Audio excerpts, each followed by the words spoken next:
What's up, y'all? What's up, y'all? To another edition of High Level Sports Talk, and we are here with the Philly Sports Mind. I respect a lot. My guy, my cousin, Clint Green, man. What's Hey, going what's going on, on? man? What's going on, man? First off, thank you for inviting me to the show. I was, me and you was talking prior to the Sixers draft.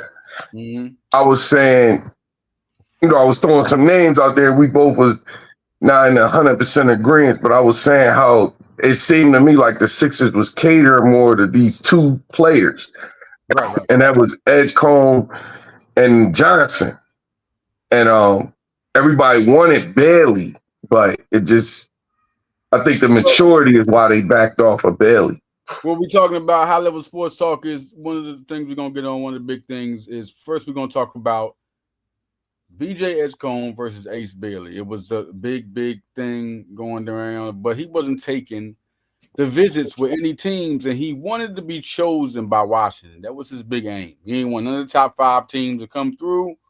And, me and Clint were just talking about the difference between the two players, who was better. I remember one time, explain why you was talking about Trey Johnson. Trey's a bad boy. About Trey Johnson, what was you feeling Trey Johnson for?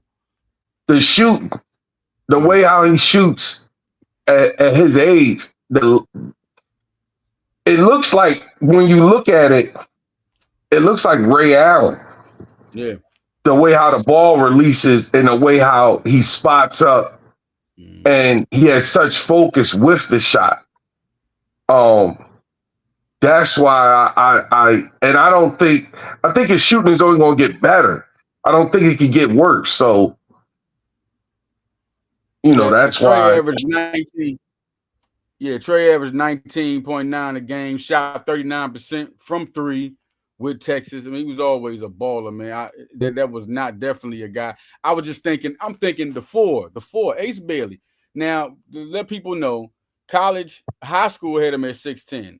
Ace Bailey is 6'7". He's 200.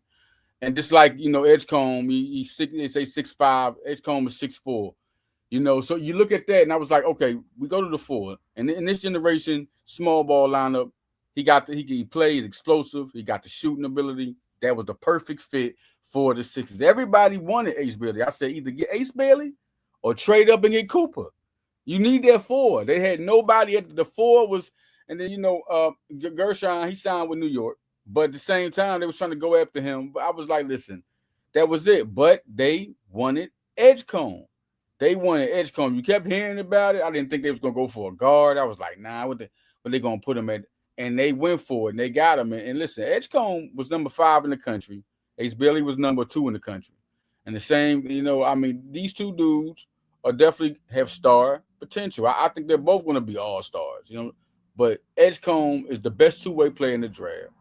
He averaged 15 a game, 5 rebounds, around 2 steals. I mean, he's one of the guys, 34 from 3, but Tyrese Maxey shot 29 from 3 with Kentucky. So I'm not worried about that. I'm not worried about that at all. So looking at these two guys, I'm thinking Edgecombe. Now you're seeing them play, and you're just seeing all the things that I thought, like, oh man, we got this guy. He averaged 15 a game with the Bahamas. He averaged 15 a game with them as an 18-year-old.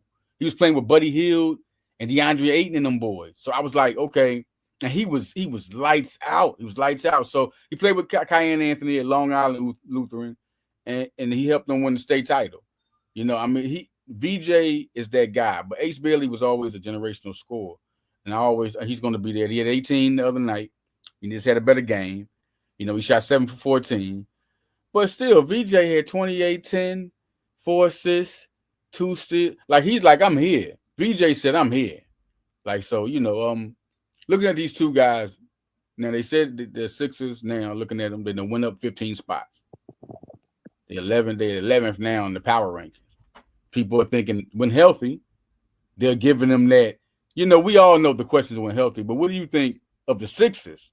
Thinking about the Sixers, what do you think, Giannis, or what their team looks like now? Oh, if healthy, I think they could be like, if healthy, 52 wins, 55 wins, if healthy. The main thing is that the health issue with Embiid. From what I've heard, there's two different reports with the knee. I've heard inflammation, then I've heard that there was a cartilage issue. But like me and you talked the other day, the minute restrictions, are they going to put them on minute restrictions? That's a good idea. That's something, this is a franchise player. Do you put a franchise player on minute restrictions? You understand what I'm saying? So that's what I think it's going to boil down to, the health of the team, because Paul George missed significant time. Maxey was hurt. Mm-hmm. And I think that's why they went with Edgecombe, because of what some of those games that they lost, they were in the game, but the defense on the 3-point line was so horrible. And they're looking like, we need a guy who can get out there and help guard the 3 line and play solid defense night in and night out. And that's why I think they end up, Do you respect that 11? Do you respect that 11th ranking? They're putting them 11th on the power rankings. You respect that? Right now, they may be a little higher because, what the NBA is changing. What happened, like with Boston, they didn't want to pay for the second apron, so they're unleashing contracts that get lower. Right. So, and then they have players that are hurt, so you Tatum won't be back, and then you look at Indiana. Hallenberg won't be ready to go. So Tatum won't be back. You said, what do you mean? Tatum won't be back in Boston? No, he won't be back this season. Coming, he probably will miss this season. Because the injury. Okay, the injury. Yeah, because of the injury. I don't think he'll play this season. So he'll be next season. And then the same thing with Tyrese out there in Indiana. So that's two teams where the big piece of their teams are hurt. So that right there would move you up 2 spots. And then New York, I mean, they got a better coach, but they got the same players. I don't know where they're trying to go, because it just came out today. They're trying to trade Anthony Simons. They're trying to fish him around. So I'm like, what for? It's a young buck who's explosive, been on him since hot. Listen, this guy is going to be a good player, and he's a good player now. They're trying to unload because they don't have any draft capital, and they want to be able to see if they can get something, a couple players that are being paid on the cheap, because they have so many guys on the top heavy. And because with the way how that second apron is written now, you're only going to get a 2 or 3 year window, and then you're going to have to start figuring something out, or you're going to pay. So this is High Level Sports Talk with Clint Green. We come in here, we're talking about the future of the 76ers, and we're also including you on free agency and a lot of other things going down. Continue, my bad. So I believe if the season started today and everyone was healthy, I believe that they would be the 5th or 6th best in the East. Yeah. Today. Because let me see who gonna challenge. Like, it don't look the East. I mean, so New York will be challenging. Right. Orlando would be challenging. Cleveland, you gotta say Cleveland. Cleveland. You gotta put Cleveland. Yeah, they gotta. Cleveland. So I say 4. That's why I say 4. Because now Milwaukee breaking up. They cut Dame Lillard. Like, Milwaukee is done. Like, I don't. Boston looks deflated. They just traded.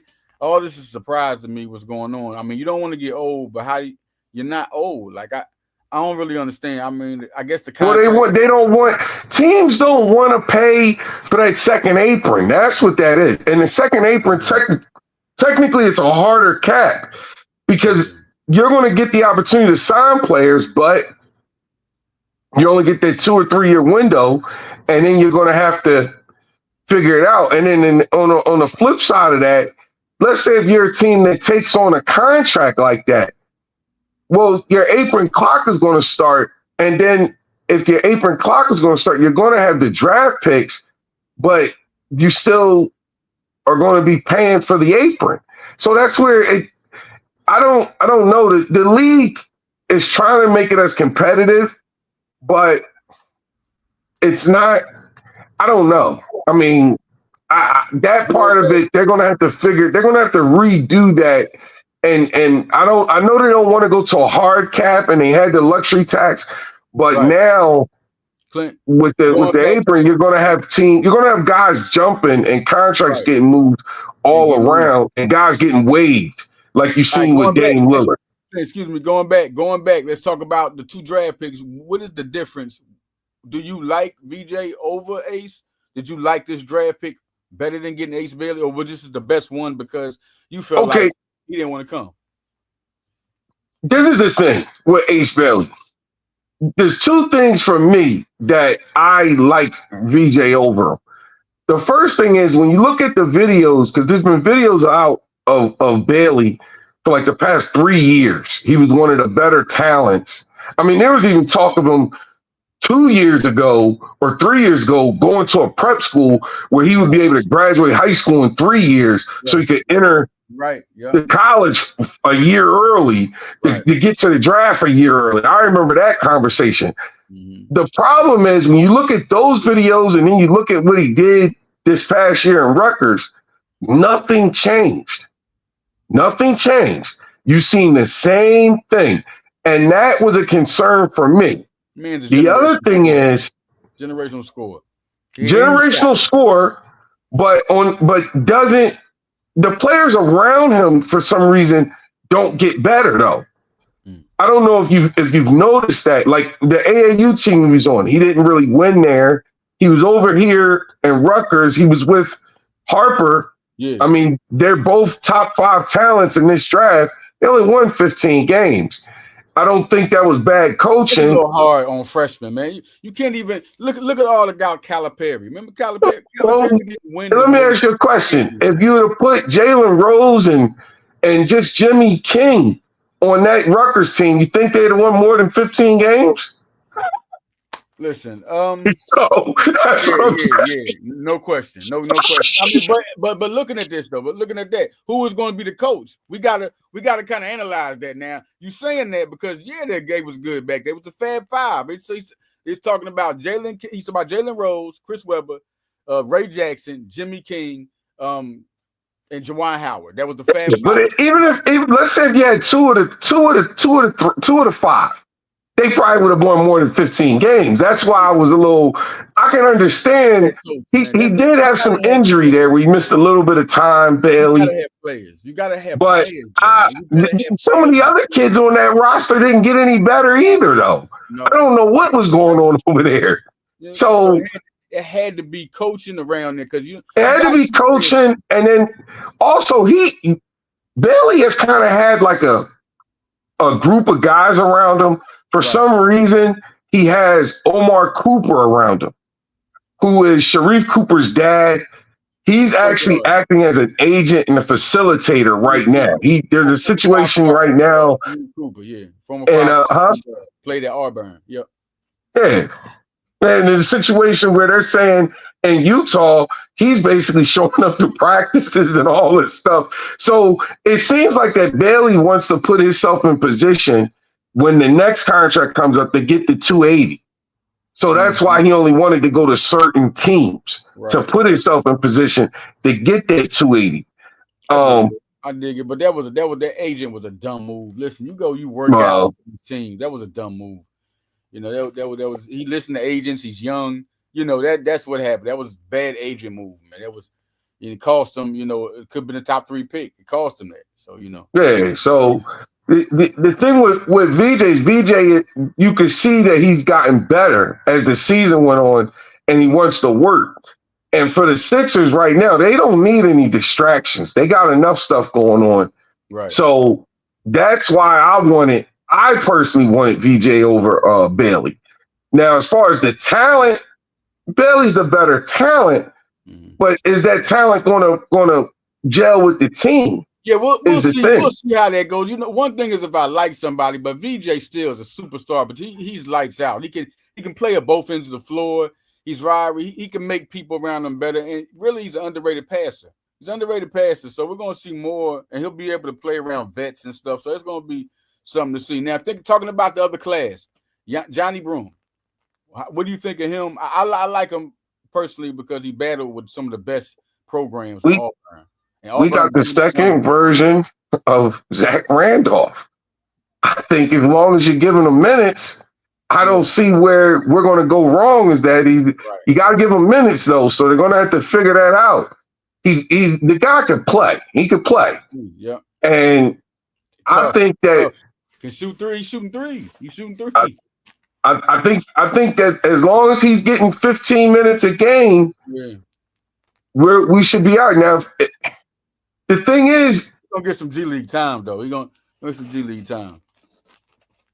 I mean, even if they're giving him G League time, the thing is, at some point he's going to have to play up because they're a little small at the 4, so they may want to bring him up. We're looking at the starting 5 right now. Aubrey and Trendon Watford. They just signed Trendon Watford. That's another guy, 20th in the nation out of high school. Him and Maxey know each other. McDonald's All-Americans. And he just broke out last year, 10 points a game and 18 minutes. So listen, get that man. That man's good. So I think him and Aubrey get that because they got Jabari Walker. They just signed Jabari Walker to a 2-way. He was in Colorado. He's another guy that can play defense. All these guys can rebound and play defense and they're athletic. That's the common part of all of them. They can run the floor.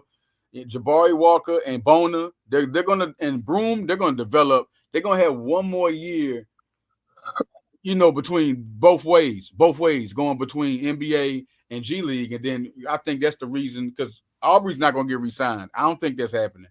I don't think this is last year's contract. I don't think that's happening. So I think the 4. Yeah, Aubrey probably won't be. They haven't worked out anything with Quentin Grimes either. So, well, this is already coming out. I mean, but it's been every time that comes out another thing. Did you hear the number? The last thing, 25. Yeah, 25. Well, listen. I think Jim McIlvain was crazy. Remember when they paid Jim McIlvain like $100 million? Like I heard the 25 the other night, and I was like, what? Yeah, he's going crazy. But listen, Morey said they're coming close on the deal. That's the last thing that came out. Morey said they're getting close on the deal. So, all right, let's see what happens. I don't know what's going to happen, but I know he's always been a priority. I knew Gershon. I was thinking it would happen, but once they signed Trendon, I was like, oh, it's over. They're not going to sign Gershon no more. And he went to the Knicks.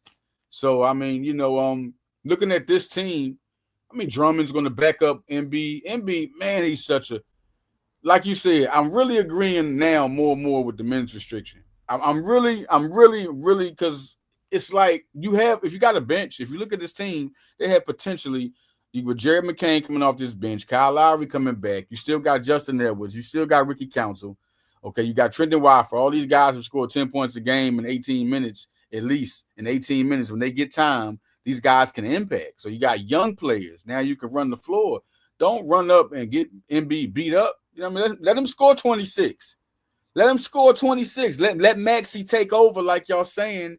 He is the MVP. They're saying he's the face. A lot of people, he's the face. I think Embiid's still the face. He's still the guy.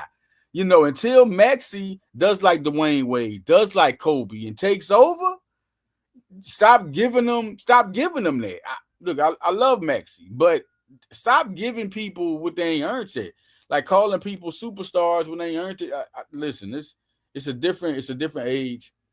But going back to Maxey's part, I think Maxey, that's a lot of pressure right now. Let Embiid still be that guy, which he is. I mean, it's the face is Embiid. Everybody always says if Embiid's healthy.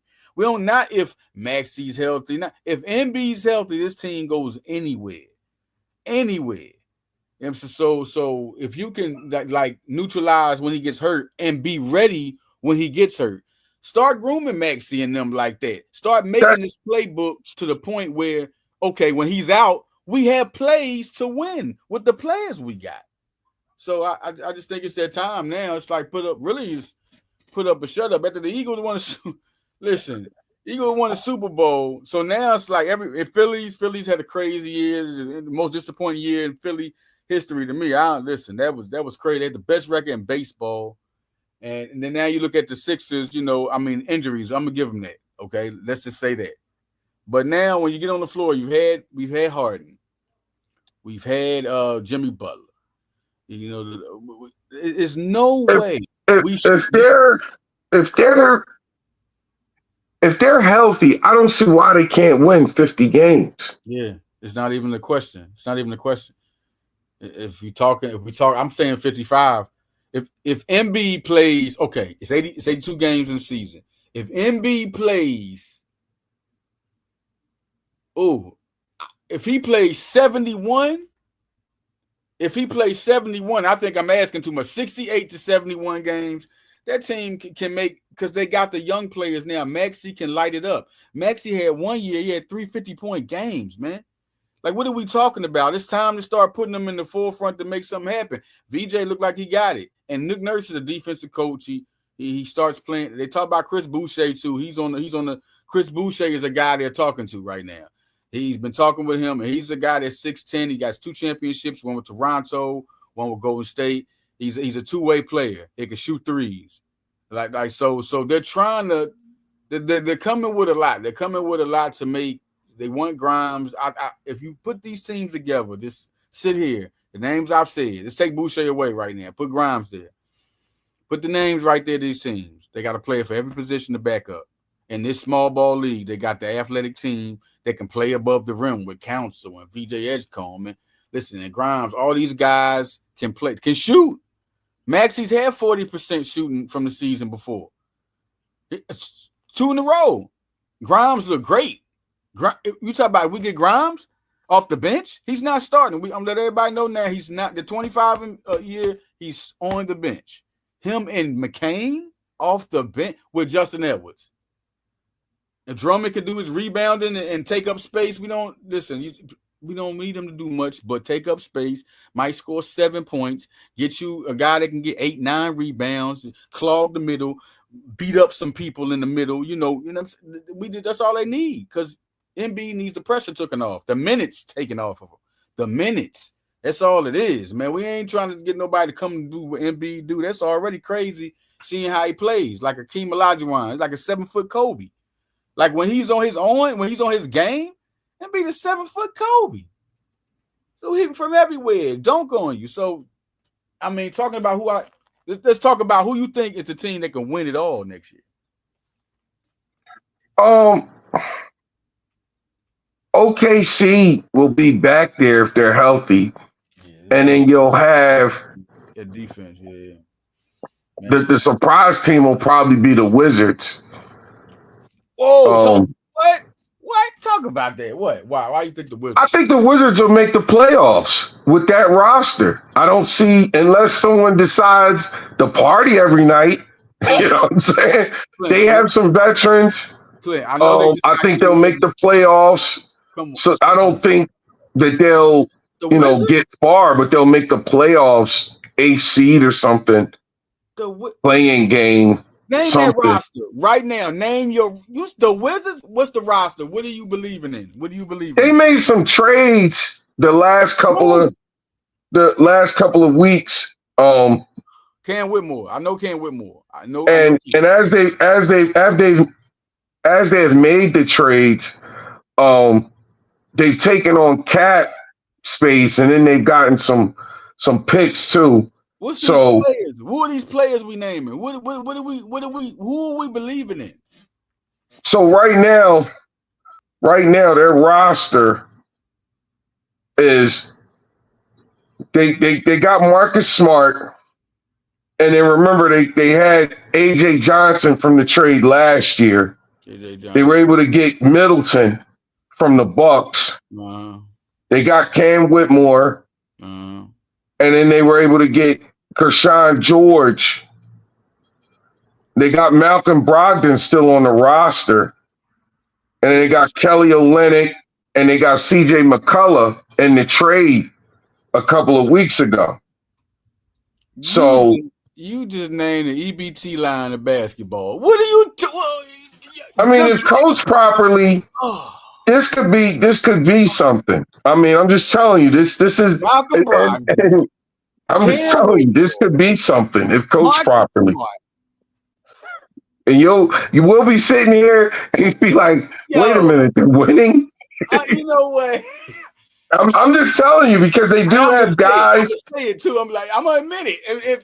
If Marcus Smart, Malcolm Brogdon, Cam Whitmore, Alexander Sarr, you ain't even say Sarr. You don't got no faith in Sarr. You know why? It's the Wizards. God, Jesus.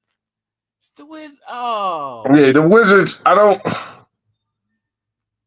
know. Oh, we gonna see it because all right. I don't. The problem is they do have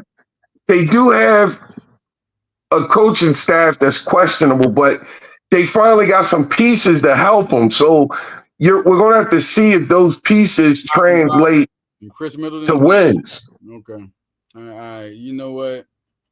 They all in line right now trying to pull a ticket to get out. Like, they trade me just whenever you get a chance. Malcolm Brogdon, Marcus Smart. You know, that was disrespectful what Boston did. I just feel like that was disrespectful. Like, Jesus. It's like when Steve Kerr became the coach of Golden State and he got all the credit, but Mark Jackson is the one who put it together. It's like, I was like, dang, this is like Tiki. Well, Tiki Barber, I hate it, but Tiki Barber, when he retired the next year, New York won 2 in a row. Like, yeah, it was crazy. It was not 2 in a row, but the Wizards will be a surprise team to at least make the playoffs. I think, yeah. I believe that Houston will be good. I think Cam Whitmore. Cam Whitmore. Now he wanted more minutes. That's why they traded him. He wanted more minutes to do something. So Cam Whitmore, I'm looking for him to be like, I see 20 points again. Now, this is real. Out of that, Cam Whitmore is that man. He's that guy. He showed out in every game from Jordan Brand to McDonald's All-American, moved up as a high scorer. Then, they got him. Jay Wright got him, and Jay Wright left after that. After Jay Wright got that with Cam Whitmore and Mark Armstrong and Brandon Housen, after that recruiting class went, Jay Wright just surprised everybody and vanished.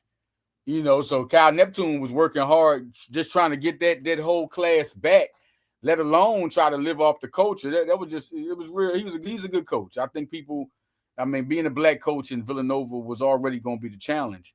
So they wanted, and then after that, even bigger, Jay Wright. You can't follow. It's hard to follow with all that he created. So that was it. But no, Cam Whitmore is going, and he's back in his hometown. Like Cam Whitmore's from Maryland, so being in Washington, this is like what Ace Bailey wanted to be. That they real prideful. Kevin Durant's prideful, but he ain't gonna go to Washington and play. I bet. But But yeah, that's a guy. I think I saw about Washington Wizards. That's my breakout guy, Cam Whitmore, no question. Talking about Philadelphia.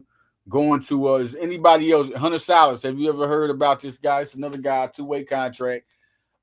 Besides Jabari Walker, they have Hunter Sallis on a 2-way contract. Have you heard about? What do you think about Hunter Sallis? I think he's a real good player. Been a good player. 18 points a game with Georgia Tech his last season. What do you think about him? He simply just. I think that the draft was so heavy. Yeah. With the talent from overseas, where guys were already playing at a pro level, that's why he ended up sliding through the cracks to get the 2-way contract. I think people that actually came out last year, he would have been. He probably would have been drafted early. Yeah. So I don't know. I think it'll work out. Because it gives you more depth. Excuse me, y'all. I said Georgia Tech. He came from Wake Forest. Last 2 years he played at Wake Forest. He was recruited by Gonzaga, and 2 years there and 2 years at Wake Forest. My bad, man. Yeah. So I mean, I don't. Yeah, I got you. The thing is, the problem that the league is having. It's not just the league. The scouts. And the coaches are having too. I mean, you were talking about this. There's players that are coming in that they simply don't know where to play them at. Yeah, don't. And I was telling you that's what happened with Edwards. And you're like, what? I'm like, listen, I'm hearing They like him, but they don't know what that is, and that scares them. That's why he wasn't drafted. Those words are bad to even go in the recruiting with. You're looking at a player, and he's just look at how you don't know that this guy is not a small four. You can't say four, and you don't know where to play. You play him at a position. He reminds me a lot. I'm gonna be honest. Edwards reminds me a lot of like a Scottie Pippen. He just doesn't have that defense. Exactly.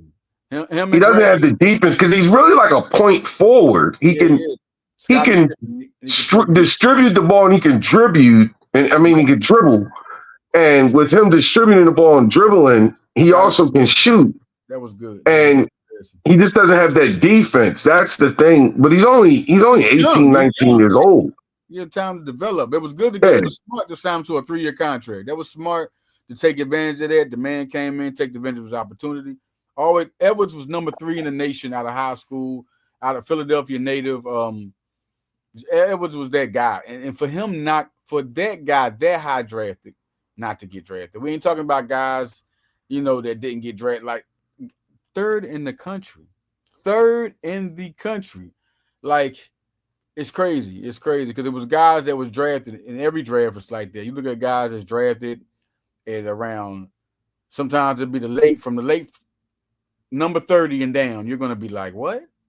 You're going to see some international people get picked. And they take chances on them. They'll score 5 points a game in Serbia, and they'll take a chance on them at number 34. And you're seeing guys like this, Justin Edwards, not get drafted. It's different recruiting now because they're recruiting these guys so young. So if you miss your ceiling from your first year, because they recruit you all the way to your 14, 15, they're already putting you in the draft. If you don't make your ceiling coming out after your first year and you miss it, you're going all the way down. You could go undrafted the next year. So it's real hard. It's different now. They don't even judge talent the same. Like, even in the NFL, quarterbacks, remember they had to come out, be backups, learn, and then come in. Now they just throw them right in. If you ain't good, they throw them in and they get a playbook that they know they can run. Like it's crazy. Even then, like they ain't all good though. It's so many that ain't been good, especially quarterbacks. It's so many that they used to give them time. If you're not good that first year, if you're not doing CJ Stroud, if you're not doing the RG3 his first year, rookie year, they're not looking at you. Look at Anthony Richardson. Anthony Richardson right now. Anthony Richardson, man. Well, the thing with Anthony Richardson is, and it's kind of sad, the coach reached. And I said that from the beginning. I said, this guy just doesn't have the games. I wouldn't or think reps. Off of talent, off of pure raw tools. I'm thinking you look what he did in college. He didn't he disappoint. The man was actually no, he didn't disappoint, but he didn't play. He didn't play right away, and then they put him in, and he's not really reading the field.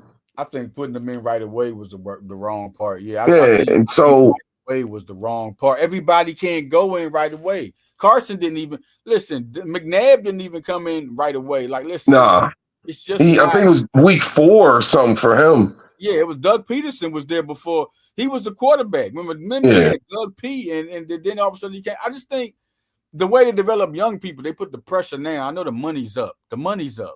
So I guess they saying, do something for me now. We going to the next guy. We gonna find us a first-year talent. And they just throwing people to the wolves. They're not develop. It's not about developing talent anymore, man. They calling you a superstar so early.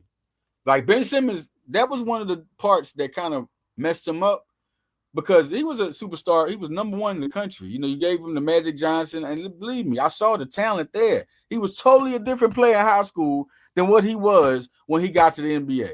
I think the worst thing that the coach could have did was make him a point guard. Should have made him a power forward, and he could be a point power forward. Let him play the position. He shot. He was not a 3-point shooter. He was not a shooter. He was a poster that could pass. The Ben Simmons, me and you had this conversation, and I asked numerous people, and I was digging. I kept asking you, is he left-handed? Remember that? Yeah. I kept saying, I said, is he left-handed? And you're like, yeah, they're saying He's left-handed, but he's ambidextrous. And I said, oh, it didn't look natural. And then to find out that he's shooting with the left hand, but he's naturally right-handed. Nah. I think that's the biggest, can I say biggest bust? Man, he did get 4 All-Star games. I mean, Oliver Candy wasn't really a guy. Anthony Bennett, that was a sorry draft. That was the poorest draft ever in history. That's the worst draft I ever saw. Alexander Sarr, that was a bad draft too, but Anthony Bennett was horrible, man. That was when we got Nerlens Noel. I just don't know. Is he a bust? If he don't do nothing right now, you gotta say you're a bust because of his expectations. Well, Simmons he'll never go back and turn the corner because of the mental aspect of it, and he doesn't want to put the work in. Don't want to put the work in to be a better player, and yeah, it's evident. That's why, like now, teams are looking at that. Teams aren't just. It's not just him. Where's Thibault at? Where's Thibault? Is he in the league? I don't even know. But that's what I'm saying. He's another one. We got him, and he didn't work to get better. The shot, he wanted to work on 3-point shots, all the things he were good at, but he didn't want to work at the things he wasn't good at. Ben Simmons' expectation is what made it bad to me because he was supposed to be. We already know LeBron was his role model. He was his protege. He was supposed to be this and that. For him, if he don't, I don't care about 4 All-Star games. If he don't turn the leaf and become a productive player, just a productive player, man, look, he can average 15 and 7 rebounds and 6 assists. He has that type of talent. But if he don't, guess what? He's a bust, man. He's a bust. Yeah. He's free agent now, right? Yeah, New York is interested in him. New York has called him. Brooklyn? Yeah. No. New York, the Knicks. What the Knicks gonna do with that? Now, see, the Knicks signed that. That could be why they don't make the playoffs. Come on, man. Come on. Listen. You got to be careful. You sign a guy like that. He get in that locker room and let me show y'all how to steal this money. We got faith in the game, man. We got faith. He gonna say the whole Knicks organization it's over. But you might have a couple guys that'll be, true, but he ain't one of them. He ain't one of them. He can't. I mean, he sat there. He stole like $80 million, man. Wow, man, that is a head scratcher. It was like one of the largest contracts that a player's ever received, and the guy actually did nothing. Even with the Sixers, he said the back was hurting, and then he came to practice, and he didn't want to perform. Then they had to throw him out of practice. Real bizarre. When Doc was here, real bizarre. Yeah. I don't know, man. That's a head scratch. He's so much talent, man. So he just, I don't know. I think after the Kardashians, it happens. Listen, man, this is real talk. After you mess with the Kardashians, you gotta be strong. Kanye done lost his mind and lost his damn mind. It was wrong with Kanye. Don't know what he's talking about. Chris Humphries. Did y'all ever hear about him again after that? No. Well, he made the All-Star team one year, I think. Now they have to mess with them. He got traded. Oh, he got traded? Yo, listen, it might be a crave, but people used to say it now. I'm like, man, after you done mess with, and then you mess with the nicest one. You mess with Kendall Jenner. Shout out to the Kardashians. I don't want no problems, but man, that is crazy. I don't know, but that was a big disappointment for me. Super disappointment. Listen, great talking to you, man. About to get out of here, man. Shut this show down. Been great talking to you, Clint. It's gonna be once every month, or we're gonna make up a thing where Clint will be back on High Level Sports Talk. We talk about basketball, we talk about sports. The Big Five is coming up. I just got the schedule. We're gonna talk more about basketball, Villanova recruiting, man. Thanks for coming, man, and gonna holler at you later, my man. All right.